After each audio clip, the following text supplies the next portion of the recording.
तो चलिए हम लोग आर्ट एंड कल्चर को शुरू करते हैं, कला और संस्कृति को। और आज ये हमारा फर्स्ट लेक्चर होगा आर्ट एंड कल्चर का। अगर हम आर्ट एंड कल्चर की बात करते हैं, कला और संस्कृति की बात करते हैं, तो ये आपके पेपर जीएस 1 में पूछा जाता है क्वेश्चन इससे। और प्री में भी और मेंस दोनों में इसके क्वेश्चंस पूछे जाते हैं।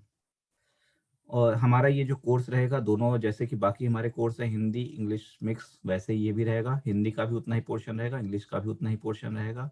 नोट्स भी दोनों में अवेलेबल होंगे। नोट्स अभी नहीं दे रहा हूँ क्योंकि थोड़ा-सा मैं पहले जो स्टूडेंट्स कन हमेशा के लिए मतलब रहने वाले हैं साथ में, वो कन्फर्म हो जाएँ उसके बाद में। क्योंकि हर चीज़ों की थोड़ी-सी सिक्योरिटी, कंटेंट सिक्योरिटी वगैरह चीज़ों को भी देखना पड़ता है। ठीक है? तो इसमें हमको पढ़ना क्या है, सबसे पहले तो हमको ये समझना होगा। सबसे पहले हम इसके कोर्स स्ट्रक्चर को पढ़ समझते हैं कि हमको इसमें पढ़ना क्या-क्या है। ठीक है? तो जैसे अगर हम इंडियन आर्ट एंड कल्चर की बात करते हैं, तो चाहे आप एंशिएंट पीरियड में रहिए, ठीक है? चाहे आप एंशिएंट में रहिए, चाहे आप मिडीवल पीरियड में जाइए। यहाँ पर आपको अलग-अलग फॉर्म देखने को मिलते हैं, जैसे चाहे आर्किटेक्चर के फॉर्म हों, चाहे आपको डांस फॉर्म हो, चाहे आप मॉडर्न एज में भी आ जाएँगे, यहाँ पर भी मॉडर्न एज में भी आ जाते हैं तो भी। चाहे आपका लिटरेचर सोर्सेज़ वगैरह हों, ये सारे सेक्शंस जो अपने आते हैं हमारे, वो ऑलमोस्ट इस तरह की जितनी भी चीज़ें आती हैं, वो हम यहाँ पर देखते हैं आर्ट एंड कल्चर में भी। जैसे हम इंडस वैली सिविलाइजेशन को जब हम देख रहे थे, तो हमने इंडस वैली सिविलाइजेशन में क्या देखा था कि जैसे हमने देखा कि मदर गॉडेस की मूर्ति मिली हुई है, कुछ सील्स मिली हुई हैं इंडस वैली सिविलाइजेशन में, लेकिन हमने उनका वहाँ पर डिटेलिंग नहीं देखा था कि कैसे वो बने हैं, किस प्रकार से बने हैं, कहाँ पर पाए गए हैं, उन सब चीज़ों को नहीं देखा था वहाँ पर। वो सब हम यहाँ पर देखते हैं। लिटरेचर सोर्सेज़ जैसे हम गुप्ता काल में जाते हैं या फिर मौर्यन पीरियड में जाते हैं, तो अलग-अलग दार्शनिक हुए हैं, विचारक हुए हैं, उन्होंने कुछ बुक्स लिखी हैं। वो कौन-कौन सी बुक्स हैं, जैसे कालिदास की कौन-सी बुक है, मेगास्थनीज़ की कौन-सी बुक है और उस बुक में क्या लिखा गया है। मिडीवल पीरियड में जब आते हैं तो वहाँ पर कौन-सी बुक लिखी गई है या उस समय के जो शासक थे उनका चित्रकला, पेंटिंग वगैरह पे क्या योगदान था, म्यूज़िक में क्या योगदान था, डांस में क्या योगदान था, किस तरीके से जब हमारी एक तरीके से एंशिएंट के बाद में जब मिडीवल में तुर्की प्रभाव पड़ता है, तो उसके क्या इम्पैक्ट पड़े थे, उसका कला और संस्कृति में क्या परिवर्तन आया, इन सब चीज़ों को हम यहाँ पर देखते हैं। उसके बाद अंग्रेज़ों के आने के बाद ऑलमोस्ट आर्किटेक्चर में ही चीज़ें बढ़ी, बाकी सारी चीज़ें एक तरह से डल हो गई थी। तो पढ़ना तो हमको यही है और कोर्स लेकिन अगर हम कहें तो बहुत लेंदी नहीं है, बहुत लेंदी नहीं है। लेकिन ये सारी चीज़ें आपको तब अच्छे से समझ में आती हैं, जब आपने एंशिएंट हिस्ट्री का कोर्स भी बहुत बेहतर तरीके से, अच्छे तरीके से कवर किया हो, इसको भी पूरी तरीके से कवर किया हो और मेडिवल को भी बहुत अच्छे तरीके से कवर किया हो। तभी ये चीज़ें अच्छे से क्लियर होती हैं और आपकी एक बेहतर अंडरस्टैंडिंग बनती है। अगर आपको इसको बेहतर अंडरस्टैंडिंग बनाना है तो ये चीज़ें कवर होनी चाहिए। इसीलिए इसका हम जो कोर्स रखे हैं, साथ में ही चलेगा। जैसे हम एंशिएंट जब कर रहे हैं, तो एंशिएंट का के साथ में पैरेलल में हम इसको भी चलते रहते हैं, जिससे कि जो चीज़ें हम वहाँ पढ़ रहे हैं, उससे एसोसिएटेड जो आर्ट एंड कल्चर की चीज़ें हैं, हम यहाँ पर भी कर लेंगे। 30 मिनट्स के ड्यूरेशन की हमारी क्लास होगी।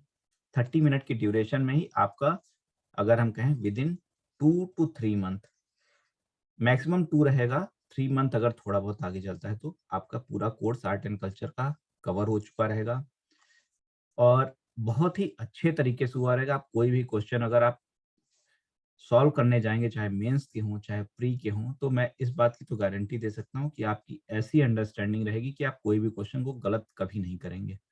और आप एक बात तैयारी रखिए कि अगर आप यूपीएससी का एग्ज़ाम देने जा रहे हैं, अगर आप यूपीएससी का एग्ज़ाम देने जा रहे हैं, तो इस बात में मत विश्वास रखिए कि आपको चीज़ों को याद करना पड़ेगा। अगर आप याद करके एग्ज़ाम देने की सोच रहे हैं, तो शायद आपको सफलता नहीं मिल पाएगी। इसलिए आपको अंडरस्टैंडिंग समझने पर फ़ोकस करिए। एंशिएंट हिस्ट्री में भी लोग यही कहते हैं कि सारी चीज़ें याद करने की हैं। हिस्ट्री के बारे में ही यही कहा जाता है कि चीज़ें याद करने की हैं। लेकिन अगर आप हिस्ट्री को बहुत अच्छे से देखेंगे, तो हर एक चीज़ कनेक्टिविटी में है और वो कनेक्टिविटी बहुत ही थिंकिंग बेस्ड है, बहुत ही फिलॉसफिकल है, दार्शनिक रूप में है। इसलिए आप उस पे पूरी तरीके से सिर्फ़ याद करने पे नहीं जाएँगे। अगर आपने समझ लिया चीज़ों को कि किस ऑर्डर में सीक्वेंस, किस सीक्वेंस में चीजें हो रही, किस सीक्वेंस में इंसिडेंट हो रहे हैं। अगर आपने ऋग्वेदिक पीरियड पढ़ा, उसके बाद में आपने लेटर वैदिक पीरियड पढ़ा, तो यहाँ से यहाँ में जब हम जाते हैं तो कुछ कमियां आ जाती हैं या समाज में कुछ परिवर्तन आ जाते हैं, तो आपको तुरंत ये रियलाइज हो जाएगा कि यहाँ पर ये कमियां आ गई हैं, तो इसको दूर करने वाला भी कोई ना कोई आ ही जाएगा, कोई ना कोई आ ही जाएगा।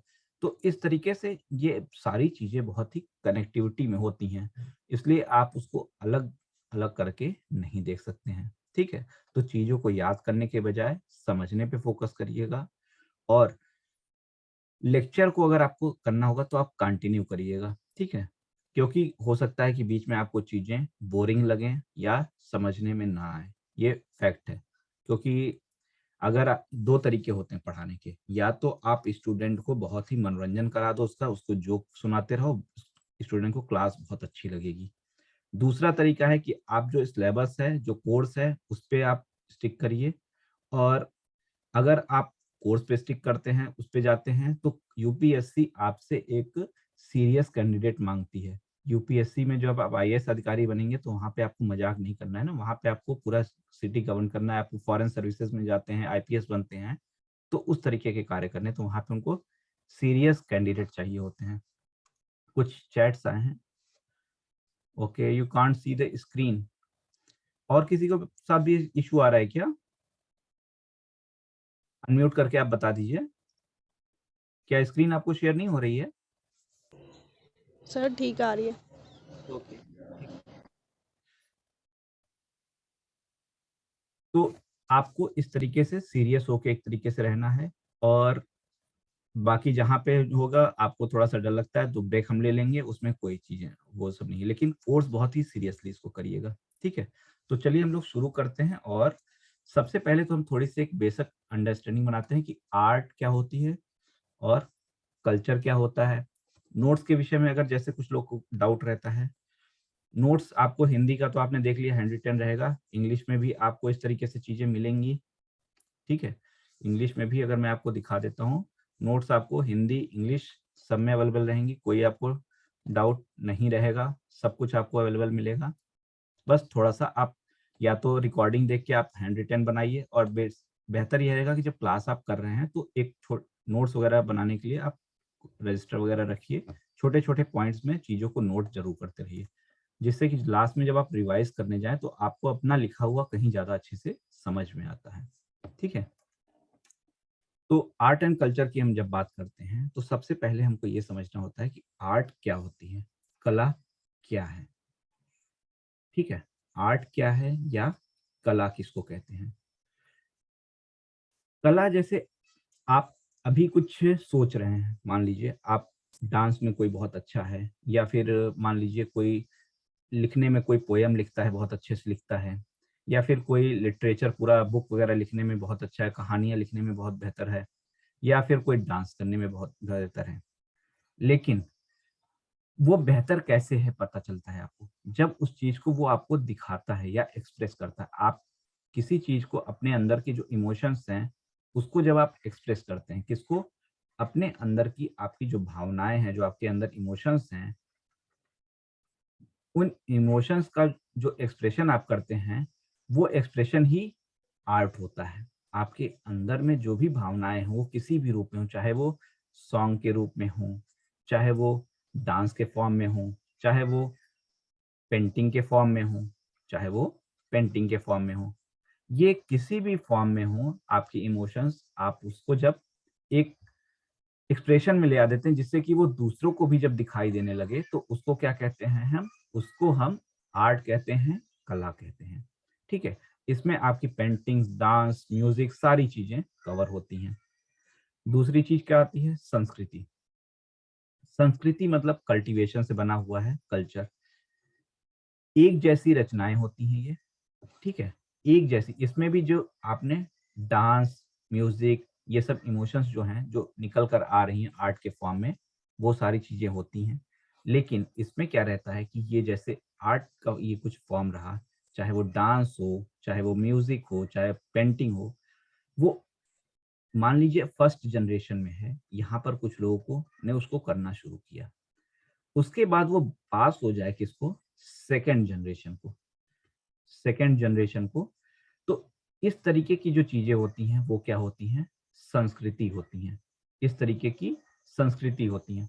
और एक तरीके से ये क्या बन जाती है, एक आदत बन जाती है, एक तरीके से ये आदत बन जाती है, ह्यूमन बिहेवियर में इनबिल्ट आ जाती है। जैसे आपने कुछ आनुवांशिक लक्षणों की बात सुनी होगी कि हाँ ये जेनेटिक है, इस तरीके की चीजें, तो वैसी ही संस्कृति होती है कि एक जनरेशन उसको फॉलो करती है, फिर ऐसी ही चीजें दूसरी जनरेशन भी फॉलो करने लगती है, फिर उसको उनकी नेक्स्ट जनरेशन फॉलो करती है। तो इस तरह से पीढ़ियों में ये चीजें कला की बहने लगती हैं। तो ये क्या होता, कला क्या है, आपके इमोशंस का एक्सप्रेशन है। और कल्चर क्या है, कल्चर जब उन इमोशंस को, इस कला को एक पीढ़ी से दूसरी पीढ़ी में, एक जनरेशन से दूसरी जनरेशन में जब वो ट्रांसफर होने लगे और एक हैबिट बन जाए, एक इनबिल्ट कैरेक्टर बन जाए ह्यूमन का, तो उसको संस्कृति या कल्चर कहते हैं। और ये एक जैसी रचनाएं होती हैं जो एक पीढ़ी से दूसरी पीढ़ी में जाते हैं। ऐसी ही एक चीज होती है क्या, सभ्यता। कल्चर जो होता है वो एक जैसे, मान लीजिए ये एक पूरा बॉक्स है, ठीक है, इसमें छोटे छोटे बॉक्स बने हुए हैं, छोटे छोटे बॉक्स बने हुए हैं। कल्चर में क्या होता है कि ये इस एक छोटे से रीजन में फैलेगा, लेकिन जब ये सिविलाइजेशन बनेगी तो ये क्या होगा, इन सारे बॉक्स को कवर कर लेगा। एक सेकेंड, इंपॉर्टेंट कॉल, थोड़ा सा मुझे एक मिनट दीजिएगा।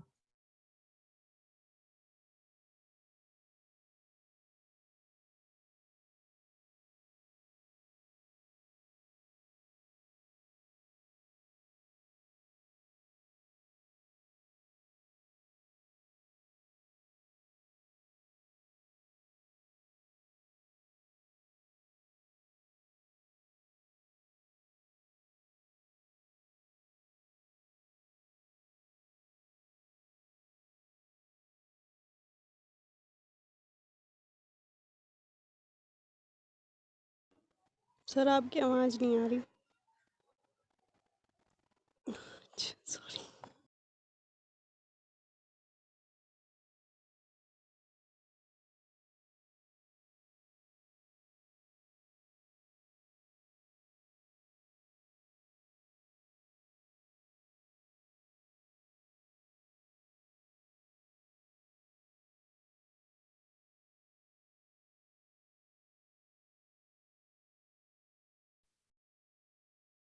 तो इसमें क्या होता है सिविलाइजेशन में, ये सिर्फ इस एरिया पे न रह के जितने बॉक्सेस हैं वो सब में कवर हो जाएंगी, मतलब इस एक बड़े एरिया में ये फैल जाता है। कल्चर और सिविलाइजेशन में यही डिफरेंस आता है कि कल्चर एक थोड़ा छोटे रीजन में रहता है, छोटे एरिया में रहता है, स्मॉल एरिया में रहता है, लेकिन सिविलाइजेशन वो बड़े एरिया को कवर करने लगता है, ऑलमोस्ट पूरे एरिया को कवर करने लगता है। जैसे जब हम एंशियंट हिस्ट्री पीरियड को पढ़ते हैं तो एक हम इंडस वैली सिविलाइजेशन पढ़ते हैं, एक इंडस वैली सिविलाइजेशन पढ़ते हैं, और उसी के जस्ट बाद हम लोग वैदिक पीरियड पढ़ते हैं। लेकिन वैदिक पीरियड को हम वैदिक पीरियड को हम सिविलाइजेशन का नाम नहीं देते हैं, सभ्यता का नाम नहीं देते हैं, लेकिन इंडस वैली को हम सिविलाइजेशन या सभ्यता का नाम देते हैं। उसका रीजन यही होता है कि वैदिक पीरियड में जो लोग रहते थे वो, उनकी जो परंपराएं थी, जो रिचुअल्स थे, वो एक छोटे रीजन में थे, एक बड़े रीजन में थे नहीं थे। उनका कल्चर तो था, उनकी संस्कृति तो थी, लेकिन वो बड़े रीजन में नहीं थे, उनका बड़े रीजन में फैलाव नहीं था। इसी कारण इसको हम सिविलाइजेशन का नाम नहीं देते। लेकिन इंडस वैली में, सिंधु घाटी में क्या होता था, लोग बहुत दूर दूर तक फैले हुए थे, 3 देशों में उनका फैलाव था। अफगानिस्तान, पाकिस्तान और इंडिया, आज के हिसाब से देखें तो इन 3 कंट्रीज में उनका फैलाव था। तो इस कारण से इसको हम सिविलाइजेशन का नाम देते हैं। लेकिन अगर कल वैदिक पीरियड को हम सिर्फ कल्चर ही कहते हैं, संस्कृति ही कहते हैं, क्योंकि वो बड़े रीजन में नहीं रहता है। और इस कल्चर में आपके attitude, music, religion, faith, belief, behaviour, जो कुछ भी आप सोच सकते हैं, कस्टम, ट्रेडिशन, सब कुछ आ जाते हैं, ठीक है। तो आर्ट, कल्चर और सिविलाइजेशन में यही डिफरेंस होता है, ठीक है। और विरासत क्या होती है, विरासत भी ऐसी ही एक चीज है जो सभ्यता है, लेकिन डिफरेंस इसमें क्या आ जाता है, इसमें आप चीजों को फील करने के साथ साथ टच भी करने लगते हैं। ठीक है। तो इस तरीके से आप सभ्यता, कला और संस्कृति के विषय में देखते हैं। और ये जो आर्ट होती है, ये 2 टाइप की होती है, एक लौकिक और एक धार्मिक, ठीक है। लौकिक कला में होता है जिसको हम भौतिक कला भी कहते हैं। इसमें हम इस दुनिया में जैसे क्या चीज़ें चल रही हैं, क्या नहीं चल रही हैं, जिसको प्रेज़ेंट में जिसको आप देख पा रहे हैं, जो आपके समझ में है, जो आपके नॉलेज में है, जिसको आप फ़ील करते हैं, वो सारी चीज़ें। और धार्मिक में, जैसे धार्मिक में भगवान को तो किसी ने देखा नहीं है, भगवान ने किसी को देखा, भगवान को हम किसी ने नहीं देखा हम में से। या फिर अगर हम कहते हैं मृत्यु के बाद की बात करते हैं कि उस दुनिया में जाएँगे, तो उसको भी, वो भी हमें कुछ पता तो नहीं है ना कि हम क्या होगा मृत्यु के बाद, वास्तविकता में क्या होता है, हम में से कोई नहीं जानता है। लेकिन हम फिर भी उसकी बातें करते हैं। तो वो सारी चीज़ें कहाँ आती हैं? एक धार्मिक कला में आती हैं। और जो प्रेज़ेंट की बातें होती हैं, जिसको हम जान रहे हैं, जिस दुनिया में हम रह रहे हैं, जिस लाइफ़स्टाइल में हम रह रहे हैं, उसको हम इसमें फ़ील करते हैं लौकिक कला में। और ऐसी ही चीज़ें हमको कला देखने को मिलती है अपने इंडिया में 2 रूपों में। एक होती है हमारी विज़ुअल आर्ट, दृश्य कला, और दूसरी होती है हमारी प्रदर्शन कला, ठीक है? दृश्य कला में क्या होती है, विज़ुअल आर्ट में क्या होती है, ये आपको दिखाई देता है और एक ही स्थान पर रहता है। जैसे आपके आर्किटेक्चर वगैरह हो गया, ठीक है? इसमें आपके मंदिर वगैरह हो गए, या फिर आप कुतुब मीनार देख रहे हैं, या फिर आप आगरा का ताजमहल देख रहे हैं, तो क्या वो कहीं अपनी जगह से हट रहे हैं? नहीं हट रहे हैं। मूर्तिकला, चित्रकला, ये सारी चीज़ें जो होती हैं आपकी इसमें आती हैं, जो एक जगह पे स्थित हैं और आपको दिखाई देती हैं। परफ़ॉर्मिंग में जिसका आप प्रदर्शन कर रहे हैं। नृत्य, संगीत, नाट्य, शिल्प, ये सारी चीज़ें जितनी आती हैं आपकी, ये प्रदर्शनकाली में आती हैं। इसी तरीके से संस्कृति में हमको जो पढ़ना होता है, भाषा और साहित्य के विषय में, धर्म एवं दर्शन के विषय में, विज्ञान एवं प्रौद्योगिकी के विषय में। तो हमको अपने कोर्स में जो पढ़ना है, वो इन्हीं चीज़ों पर फ़ोकस करना है। एक तो आपको विज़ुअल आर्ट में आर्किटेक्चर पर फ़ोकस करना है। अलग-अलग ड्यूरेशन में क्या-क्या आर्किटेक्चर में क्या-क्या चीज़ें बनी हैं, मंदिर कौन से बने हैं, स्तूप कौन से बने हैं, कैसे बने हैं, उनका निर्माण किस तरीके से हुआ, उनका डेवलपमेंट किस तरीके से हुआ है, उसको हमको देखना होता है। मूर्तियाँ कहाँ पे हैं, मूर्तिकला का विकास किस तरीके से हुआ है, पेंटिंग का विकास किस तरीके से हुआ है अलग-अलग पीरियड में, किन राजाओं ने किसको संरक्षण दिया है, किसको प्रोटेक्ट किया है, ये सारी चीज़ें देखनी होंगी। प्रद जब हम प्रदर्शनकाली कला में जाते हैं, तो आज भी आपको जैसे अलग-अलग राज्यों में अलग-अलग कुछ उनके नृत्य हैं, कथक है, कहीं पे भरतनाट्यम देखने को मिलता है। तो उसके क्या बेसिक फीचर्स हैं, कैसे उनका डेवलपमेंट हुआ है, तो ये सब आपको यहाँ पर देखने को मिलेगा। भाषा एवं साहित्य में, जैसे कि हमने अभी कहा, कालिदास ने, मेगास्थनीज़ ने अलग-अलग पुस्तक लिखी, कौटिल्य ने अपनी जो पुस्तक लिखी, तो इन्होंने किस तरीके से इन पुस्तकों को लिखा है, उनके क्या विषय हैं, क्या सब्जेक्ट है, उनको हमको जानना रहता है। धर्म एवं दर्शन की जब बात करते हैं, रिलीजन एवं फिलॉसफी, फेथ की बात हम करते हैं, तो बौद्ध धर्म, जैन धर्म, महावीर स्वामी के क्या उपदेश थे, क्या उनके संदेश थे। इसी तरह से बुद्ध की क्या शिक्षाएँ हैं, उनको हमको देखना रहता है।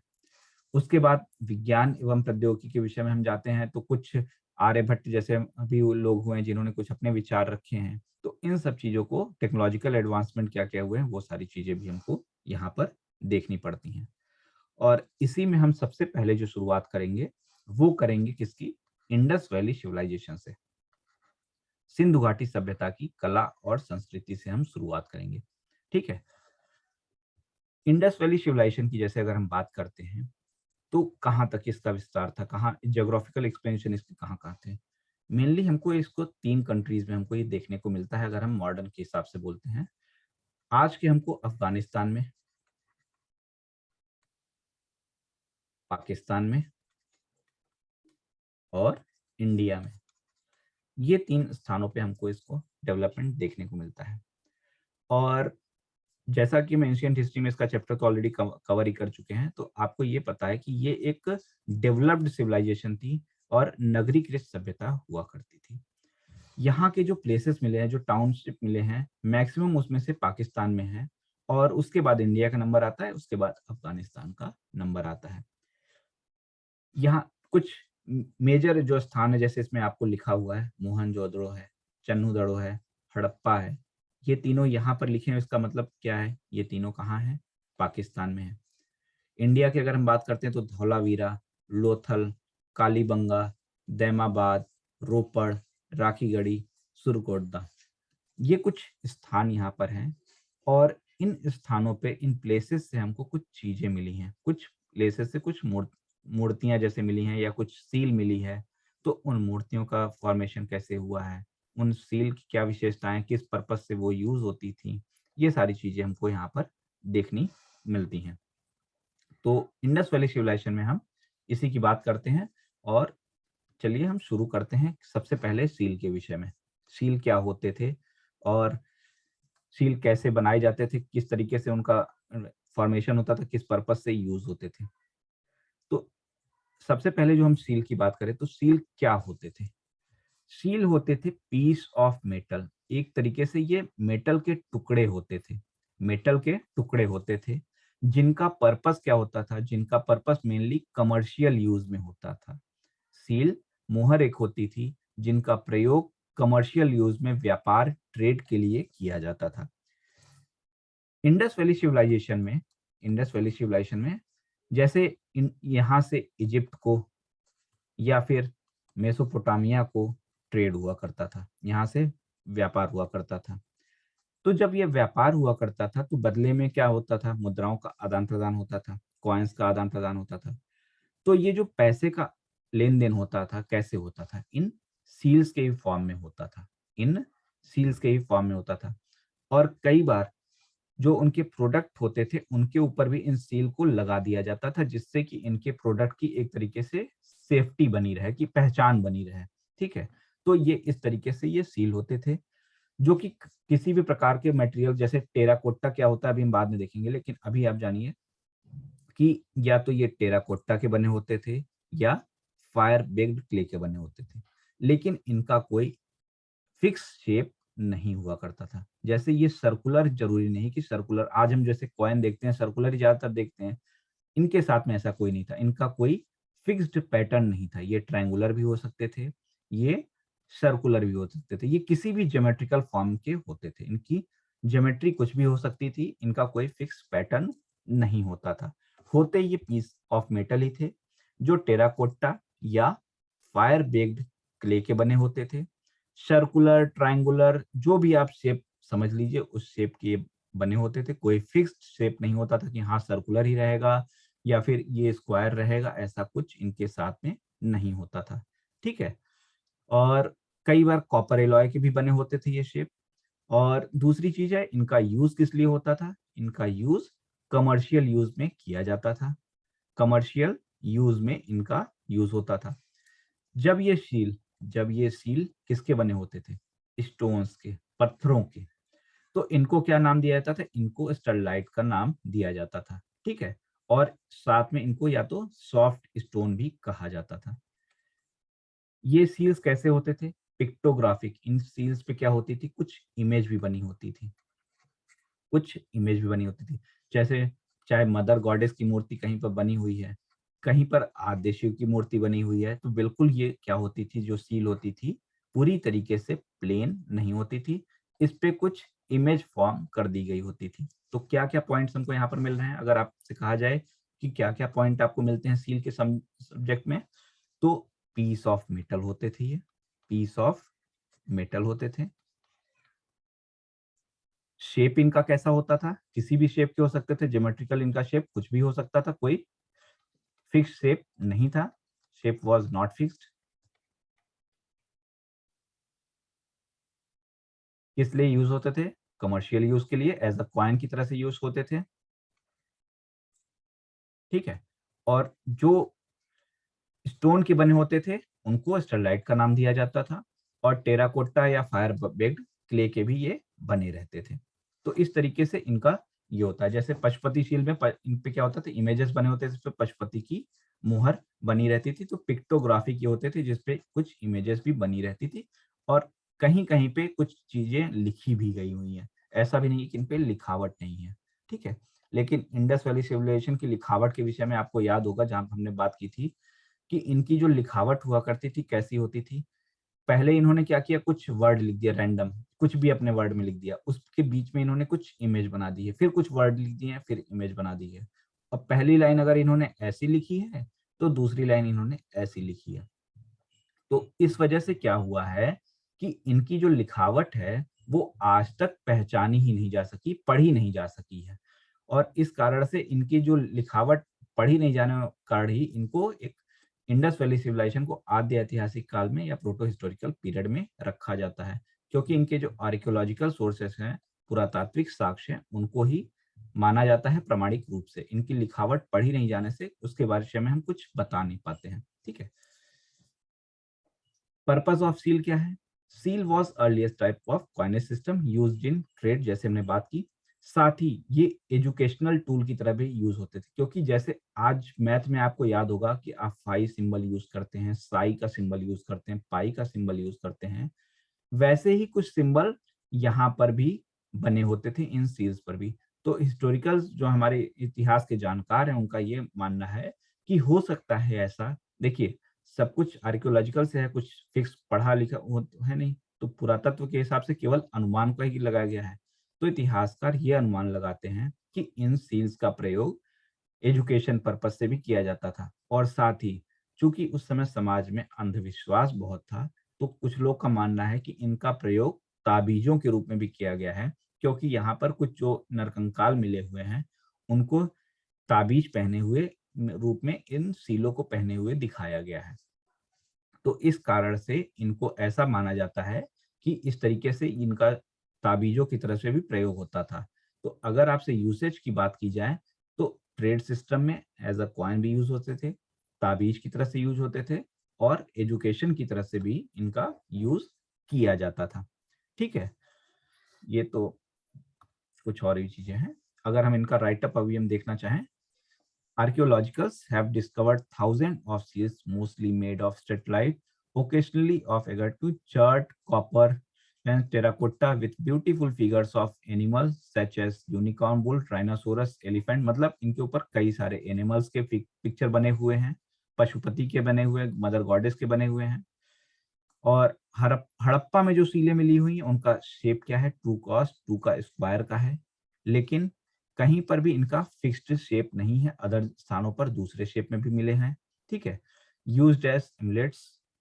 ठीक, ट्रेड पर्पस के लिए तो इनका यूज होता ही होता था। तो ये सारी कहानी क्या हो जाती है इनकी, सब सील्स के विषय में आती हैं। तो अगर आपसे हड़प्पन पीरियड के सील के विषय में अगर पूछा जाए कि सील क्या होते थे, किस लिए यूज होते थे, अगर आपसे सिर्फ 150 वर्ड में इनके बारे में पूछ लिया जाए, तो क्या आप लिख सकते हैं या नहीं लिख सकते हैं? क्लियर है? इसके बाद हमारा नेक्स्ट जो आता है वो आता है पॉटरी। किस तरीके से पॉटरी का निर्माण किया जाता था लॉस्ट वैक्स टेक्निक वगैरह से, इसको हम कल करेंगे। ठीक है। और अभी हम लोग 5 बजे अब मिलेंगे। कब? छोटा छोटा, आपको लगेगा भी नहीं कि आपने आर्ट एंड कल्चर को पढ़ लिया है और आपका आर्ट एंड कल्चर पूरा कवर हो जाएगा, क्योंकि जैसा मैंने कहा कि ये बहुत ही लंबे लंबे चीजें नहीं है, लेकिन एग्जाम में पूछे जाते हैं, इसलिए आपको कवर करना है। और बाद में अगर अभी जैसे मैं केवल पॉलिटी ही कराता रहूं, पॉलिटी कराने मुझे 2 से 3 महीने लगेंगे, और उसके बाद मैं आर्ट एंड कल्चर को छोड़े रहूं, इन्वायरमेंट को छोड़े रहूं, वर्ल्ड ज्योग्राफी को छोड़े रहूंगा, तो 3 महीने बाद अगर मैं इसको कराऊंगा, इसमें मुझे फर्दर 2 महीने लग जाएंगे। तो 2 महीने अगर आप जब इसको पढ़ रहे हैं, तो ये तो आपका गैप हो गया। तो इसका रिवीजन करने का ना आपको टाइम मिलेगा ना कुछ मिलेगा। तो इसलिए हम इसको 2 घंटे करने के बजाय हम क्या करेंगे कि हम हर चीज को, जैसे आपके स्कूल कॉलेज में लेक्चर में 1 घंटे 45 मिनट तक के लेक्चर होते थे, हम छोटे पार्ट में कवर करते हुए चलेंगे, और विद इन 4 मंथ आपका पूरा सिलेबस कवर रहेगा। हम इस तरीके से टारगेट करके चल रहे हैं। तो आज हमने इंट्रोडक्शन का पार्ट देख लिया है, सील क्या होती है वो हमने देख लिया है।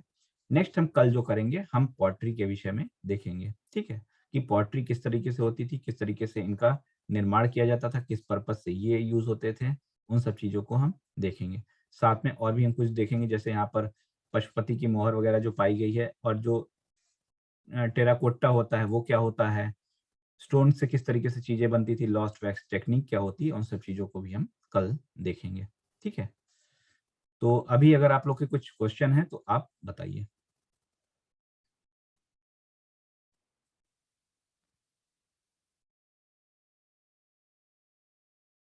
कोई क्वेश्चन अगर आप लोग के हैं अभी?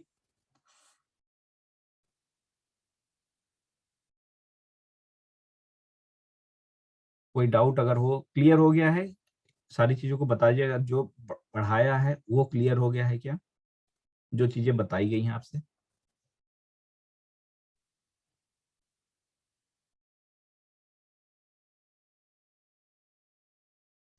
चलिए, उम्मीद कर रहा हूँ कि आपको सारी चीज़ें क्लियर हैं। अभी हम लोग 5 बजे पॉलिटी की क्लास में मिलेंगे और उसमें आज हमारा जो टॉपिक स्टार्ट होगा वो होगा union and it's territories. Union and it's territories, ठीक है। 5 बजे हमारा ये पॉलिटी की क्लास रहेगी। उसके बाद हम 6:45 को क्लास करेंगे।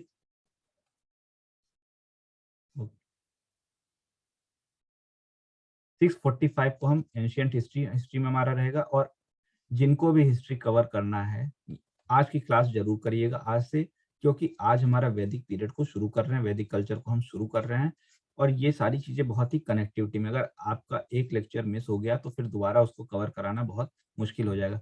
और इसी कारण से मैं अब सारी चीजें मैं महाजनपद तक कवर कर चुका था, लेकिन फिर से मैं शुरू किया हूँ, क्योंकि जो लड़के बाद में आ रहे हैं, जो स्टूडेंट्स बाद में आ रहे हैं, उनको कवर करने में बहुत दिक्कत आ रही थी। तो इसलिए मैंने फिर से पूरा कोर्स शुरू किया हुआ है। 1.5 महीने की चीजें जो मैंने पढ़ा रखी थी उसको छोड़ के फिर से मैंने सारे सब्जेक्ट शुरू किए हैं। तो अभी दोबारा इसको फिर से ले जाना शुरू करना तो पॉसिबल नहीं रहेगा, इसलिए अभी आप लोग जो भी आ रहे हैं इसको करिएगा जरूर क्लास, अगर आपको कंटिन्यू रखना है। ठीक है, नहीं रखना है तो आपकी मर्जी है, उसमें तो कुछ नहीं कहा जा सकता। लेकिन दोबारा फिर से शुरू करना इम्पॉसिबल रहेगा, एटलीस्ट अप टू 5 मंथ में। ठीक है, तो आज इतने पे रखते हैं। अभी 5 बजे हम लोग फिर से मिलते हैं और साथ में हमारा एक और क्लास भी रहेगा, वो लगभग 7:45 पे रहेगा, इंडियन ज्योग्राफी का, जिसमें हम हिमालय को आज कंप्लीट कर देंगे। हिमालय के जो पासेस वगैरह हैं उनको आज देखेंगे। ठीक है, तो चलिए, ठीक, thank you. Thank you sir.